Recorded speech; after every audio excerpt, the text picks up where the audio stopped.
बिस्मिल्लाहिर्रहमानिर्रहीम।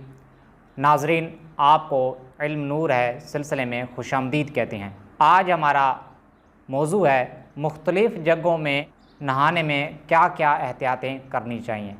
पहले सुनते हैं फ़ारे की एहतियातें। अगर फ़ारा या हमाम हो तो ये गौर कर लीजिए कि बरहना मुँह या पीठ किबला की तरफ ना हो, और इस्तंजा खाने में भी ये एहतियात फरमाइए।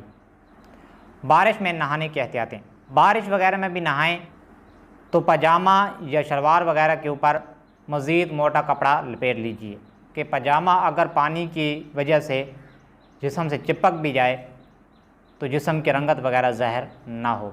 लिबास तंग हो या ज़ोर से हवा चल रही हो या बारिश या साहिल समुंदर पर अगरचे मोटे कपड़े से नहाए और कपड़ा किसी उज़्व से इस तरह चिपक जाए कि एक पूरा उज़्व नज़र आने लग जाए, मसलन रान वगैरह की गोलाई नज़र आ रही है, दूसरे को नज़र करने की इजाज़त नहीं है। बरहना नहाते वक्त खूब एहतियात कीजिए। हमाम में अगर नहा रहे हैं और ऐसा पजामा पहना हुआ है कि पजामे पर पानी के पड़ जाने से चित्तर की रंगत ज़ाहिर हो रही है, तो ऐसी सूरत में किबला की तरफ मुँह करना जायज़ नहीं है। अल्लाह अज़्ज़ व जल से दुआ है कि हमें इस पर अमल करने और दूसरों तक पहुँचाने की तौफ़ीक़ अता फ़रमाए। आमीन बिजाह नबी अमीन सल्लल्लाहु तआला अलैहि वसल्लम।